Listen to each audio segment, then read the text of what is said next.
नमस्कार, राष्ट्रपोस्ट से मैं पवन केसवानी।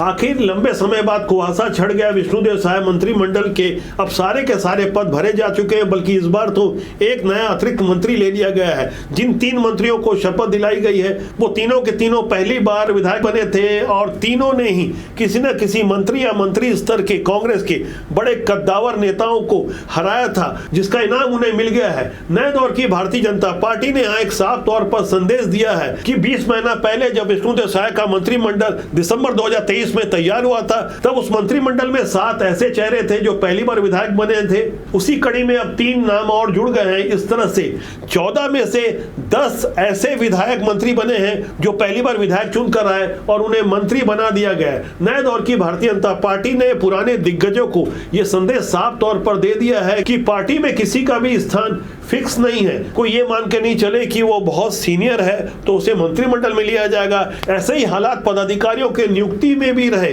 वैसे विष्णुदेव साय मंत्रिमंडल में 3 नए चेहरों को तो शामिल किया गया है, लेकिन अमर अग्रवाल और राजेश मूणत के समर्थकों की ओर से लंबे समय से ये खबर भिजवाई जा रही थी कि वो मंत्री बनाए जा रहे हैं। बल्कि 1 या 2 दिन पहले देर रात भारतीय जनता पार्टी के किसी कद्दावर के यहाँ भाजपा के 15 विधायकों की बैठक हुई थी। वहां भी राजेश मूणत के लिए माहौल बनाने की बात सामने आई थी। जिन दिग्गजों को साइड बिठाया गया है उनके बारे में मैं आपको विस्तार से आगे जानकारी दूंगा। फिलहाल राजभवन की जो ताजा तस्वीरें आई है इस पर आप गौर करें।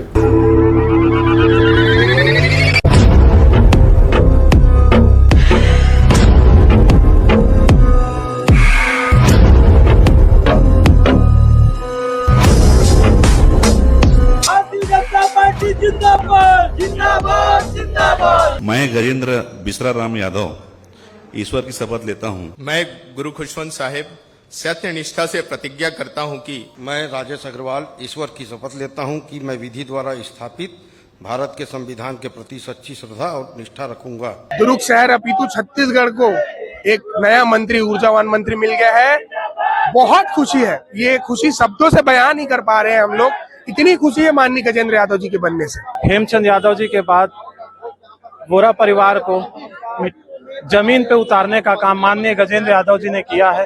जिस प्रकार विधायक रहते हुए भी गुरु खुशवंत साहब ने विकास की गति को बढ़ाया, उसी गति के साथ मंत्री बनने के बाद भी विकास की गति को बढ़ाएंगे। टीएस बाबा को हरा के विधायक बने राजेश अग्रवाल जी, छत्तीसगढ़ का मंत्री बन गए। आज हम लोग बहुत खुश हैं। बदले हुए हालात में मुख्यमंत्री विष्णुदेव साय ने फेसबुक पोस्ट के माध्यम से नए मंत्रियों के विभागों की जानकारी भी दे दी। जैसा कि आप देख सकते हैं, गजेंद्र यादव को स्कूल शिक्षा, ग्रामोद्योग, विधि एवं विधायी कार्य दिया गया है, जबकि गुरु खुशवंत साहेब को कौशल विकास, तकनीकी शिक्षा और रोजगार, अनुसूचित जाति विकास का काम दिया गया है। जबकि राजेश अग्रवाल को पर्यटन, संस्कृति, धार्मिक न्यास और धर्म का विभाग दिया गया है। यादव दुर्ग से अरुण वोरा को हरा के आए थे। अरुण वोरा को कैबिनेट मंत्री स्तर का दर्जा प्राप्त था, जबकि अंबिकापुर से राजेश अग्रवाल ने तो उप मुख्यमंत्री टीएस सिंहदेव को हराया था। इसी तरह गुरु खुशवंत साहब ने भी डॉक्टर शिव कुमार डहरिया, जो कि पूर्व मंत्री थे भूपेश बघेल सरकार में, उन्हें हराया था, जिसका आज जाकर उन्हें इनाम मिला है। वैसे 1999 में जब डॉक्टर रमन सिंह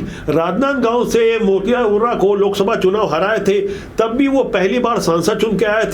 लेकिन अटल बिहारी वाजपेयी सरकार में चूंकि मोतीलाल वोरा को हराए थे तो उसका इनाम मिला, उन्हें उद्योग राज्य मंत्री बनाया गया था। कुछ वैसे ही हालात छत्तीसगढ़ में इस बार देखे गए। हालांकि 20 महीने का एक लंबा समय लिया गया। इन तीनों ही नए मंत्रियों के बारे में, इनकी पृष्ठभूमि के बारे में जानना समझना जरूरी है। नए मंत्री बने गजेंद्र यादव ने अरुण वोरा को दुर्ग से हराया था। लगभग डबल वोट उन्होंने प्राप्त किए थे। गजेंद्र यादव को वोट मिले थे 63.89%, जबकि अरुण वोरा को, जो कांग्रेस के इतने कद्दावर नेता थे, उन्हें महज 32.11% वोट मिले थे। यानी दोनों के वोटों का अंतर 48,697 था। वैसे गजेंद्र यादव नगर निगम के पार्षद रह चुके थे।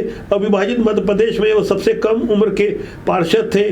डॉक्टर रमन सिंह के मुख्यमंत्री कार्यकाल में उन्हें छत्तीसगढ़ राज्य स्काउट गाइड के राज्य स्तर का प्रमुख आयुक्त बनाया गया था, जिनके कार्यकाल में 23,000 बच्चों ने कर्मा नृत्य कर एक वर्ल्ड रिकॉर्ड बनाया था। यादव समाज का भी प्रतिनिधित्व करते हैं, संघ की मजबूत पृष्ठभूमि रही है। इसी तरह बात यदि राजेश अग्रवाल की जाए तो उन्होंने अंबिकापुर से टीएस सिंहदेव को चुनाव हराया था। राजेश अग्रवाल कभी टीएस सिंहदेव के बेहद करीबी हुआ करते थे। 2009 में लखनपुर नगर पंचायत से वो निर्दलीय चुनाव लड़े थे। काफी टिकट को लेकर विवाद हुआ था, लेकिन 2014 में कांग्रेस से नगर पंचायत के अध्यक्ष बने।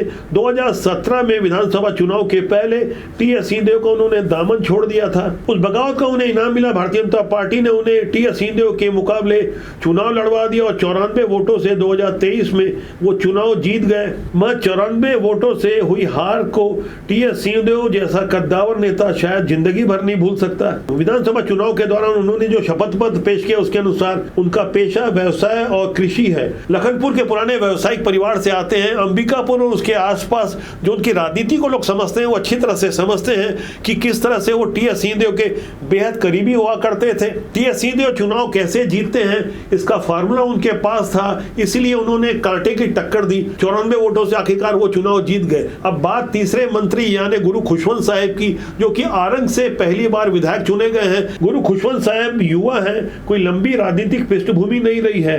सतनामी समाज के गुरु बालदास के वो पुत्र हैं। 2023 में विधानसभा चुनाव के करीब 3 महीना पहले ही वो कांग्रेस छोड़कर भाजपा में शामिल हुए थे और डॉक्टर शिव कुमार डेहरे को उन्होंने 16,538 वोटों से चुनाव हराया था। विधानसभा चुनाव के दौरान जो उन्होंने शपथ पत्र दिया है उसके अनुसार उन्होंने अपनी शिक्षा बताई एमटेक। इनकी उम्र 36 साल है, काफी युवा है। एमटेक की पढ़ाई इन्होंने आरंग के मैथ्स यूनिवर्सिटी से की है। व्यवसाय इनका कृषि और परिवहन से जुड़ा हुआ है। विष्णुदेव साय मंत्रिमंडल में 3 नए मंत्री बनाए जाने से क्षेत्रीय समीकरण अब इस तरह से हो गया है। सरगुजा संभाग में जहां पहले 4 मंत्री मुख्यमंत्री को मिला के हुआ करते थे, अब 4 की बजाय वहां 5 हो गए। बिलासपुर संभाग में पहले की तरह अभी भी 3 है। रायपुर में सिर्फ टंकराम वर्मा ही 1 मंत्री थे। रायपुर संभाग से अब गुरु खुशवंत साहब को मिला के 2 मंत्री हो गए हैं। दुर्ग संभाग में जहां पहले 2 मंत्री थे अब वहां 3 हो गए हैं। बस्तर में पहले भी 1 मंत्री केदार कश्यप थे, अभी भी वहां 1 ही मंत्री हैं। लेकिन इन क्षेत्रीय समीकरण से कहीं आगे जाकर दिल्ली में बैठे पार्टी शीर्ष ने जो निर्णय लिया है उसके लिए काफी लंबा वक्त लिया गया। वक्त इसलिए भी लिया गया कि कुछ पुराने दिग्गजों को जिन्हें साइड किया गया है उनके नामों पर भी काफी मंथन चिंतन होता रहा। इसमें से सबसे ज्यादा चर्चा अमर अग्रवाल की होती रही, जो कि 5 बार के विधायक हैं, सिर्फ 1 बार चुनाव हारे हैं। वो वित्त, वाणिज्य, आबकारी और स्वास्थ्य मंत्री जैसे अहम दायित्वों में रह चुके हैं। 15 साल तक ये डॉक्टर रमन सिंह मंत्रिमंडल में मंत्री रहे। इसी तरह पुन्नूलाल मोहिले जो 4 बार के सांसद भी रहे, 6 बार के विधायक हैं। 2008 से लेकर 2018 तक ये खाद्य मंत्री रहे, इन्हें भी मौका नहीं दिया गया। इसी तरह अजय चंद्राकर, इनके नाम की भी खासी चर्चा होती रही। काफी तेज तर्रार विधायक माने जाते हैं, अपनी पार्टी के लोगों को विधानसभा में घेरने से भी नहीं पीछे हटते। कुरुद से ये 5 बार के विधायक है, 1 बार चुनाव हारे थे। ये शिक्षा और संस्कृति के अलावा स्वास्थ्य मंत्री भी रह चुके हैं। इसी तरह राजेश मूणत, इनके भी नाम की काफी चर्चा होती रही। डॉक्टर रमन सिंह के बेहद करीबी रहे। राजनीतिक गलियारों में ये माना जाता था कि वो डॉक्टर रमन सिंह के दूसरे पुत्र हैं। रायपुर पश्चिम से वो 4 बार के विधायक हैं। 1 चुनाव वो हारे थे हालांकि, लेकिन 15 साल तक लगातार लोक निर्माण और नगरीय प्रशासन जैसे अहम दायित्वों में वो मंत्री रहे। इसी तरह चर्चा तो लता उसेंडी की भी हो रही थी, क्योंकि बस्तर संभाग से अभी भी 1 मंत्री है, वो भी 3 बार की विधायक रही हैं। महिला एवं बाल विकास मंत्री रह चुकी हैं। इसी तरह चर्चा तो विक्रम उसेंडी की भी हो रही थी, वो भी 4 बार की विधायक हैं, सांसद भी रह चुके हैं।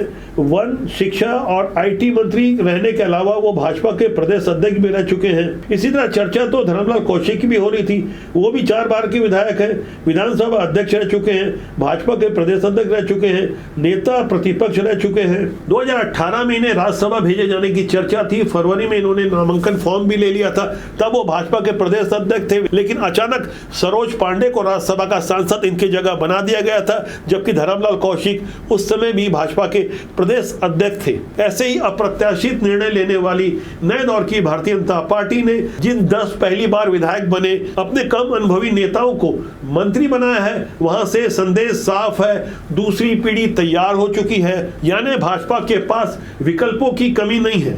मैं जब विकल्पों की बात कर रहा हूं तो यहाँ गहराई से समझना होगा।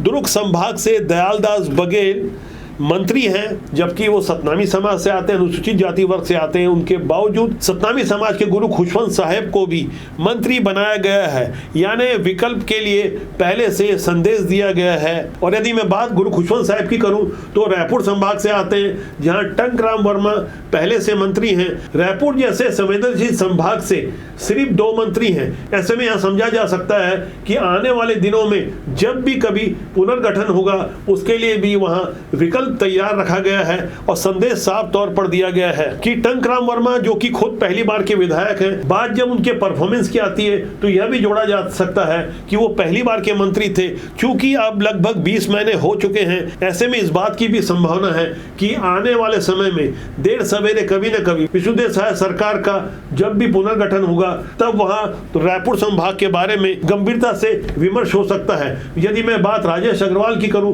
वो तो सरगुजा संभाग से आते हैं, उस संभाग से जहां से मुख्यमंत्री खुद आते हैं। वहां 1-2 नहीं बल्कि सर्वाधिक 5 मंत्री हैं। ऐसे में यदि वहां से किसी 1 या 2 को हटा दिया जाता है तब भी वहां संख्या 3 की रहेगी, 4 की रहेगी। ऐसे में राजेश अग्रवाल को वहां से मंत्री बनाकर एक तीर से 2 निशाने साधने की कोशिश की गई है। राजनीति में ऐसे संकेत काफी गहरे मायने रखते हैं। भारतीय जनता पार्टी का शीर्ष नेतृत्व कई बार ऐसे गहरे संकेत देता रहता है। ऐसे बदले हुए हालात में इस बात की भी कोई गारंटी नहीं है कि जिसकी चर्चा सबसे ज्यादा हो उसे ही मौका मिलेगा, सिवाय गजेंद्र यादव को छोड़कर। गजेंद्र यादव समाज से आते हैं। छत्तीसगढ़ में ओबीसी समुदाय की आबादी 50% से ज्यादा बताई जाती है। ऐसे में क्वांटिफाइबल डेटा आयोग की रिपोर्ट के अनुसार साहू समाज के बाद यादव समाज की आबादी सबसे ज्यादा है। इस साल बिहार में विधानसभा चुनाव है, जहां यादव आबादी करीब 14.5% है। तो ऐसे माहौल में कोई राजनीतिक पंडित अनुमान लगा रहे हैं कि गजेंद्र यादव को मंत्री बनाकर बिहार चुनाव के लिए एक संदेश देने की कोशिश की गई है। वैसे मध्य प्रदेश के मुख्यमंत्री डॉक्टर मोहन यादव भी यादव समाज से आते हैं। उनके लिए भी ये बात कही गई थी कि उन्हें मुख्यमंत्री बनाकर उत्तर प्रदेश में एक संदेश देने की कोशिश की गई। यह संदेश किसके लिए कैसा दिया जाता है, यह अपना अपना नजरिया हो सकता है। लेकिन फिलहाल भारतीय जनता पार्टी में पार्टी शीर्ष यानी अमित शाह और मोदी की जोड़ी की ओर से जो निर्णय लिए जाते हैं वो मजबूत होते हैं और काफी दूर की कौड़ी होते हैं। ऐसे ही मजबूत और स्पष्ट निर्णयों से पार्टी के दिग्गजों को भी कई बार यह समझा दिया गया है कि कोई भी अपनी टिकट और स्थान फाइनल मान के न चले। बदले हुए हालात में कब क्या हो जाए कुछ कहा नहीं जा सकता। राजनीति की जागरूकता के लिए हम लगातार प्रयास करते हैं और कोशिश करते हैं कि अच्छे लोग राजनीति में आए। हमारा मानना है राजनीति बुरी नहीं होती, उसमें काम करने लोग अच्छे या बुरे होते हैं। तो आज के लिए इतना ही। मेरा आपसे आग्रह है, आज का अंक अच्छा लगे कमेंट कीजिएगा, प्यार दीजिएगा, प्यार बांटिएगा, सब्सक्राइब जरूर कीजिएगा। नमस्कार।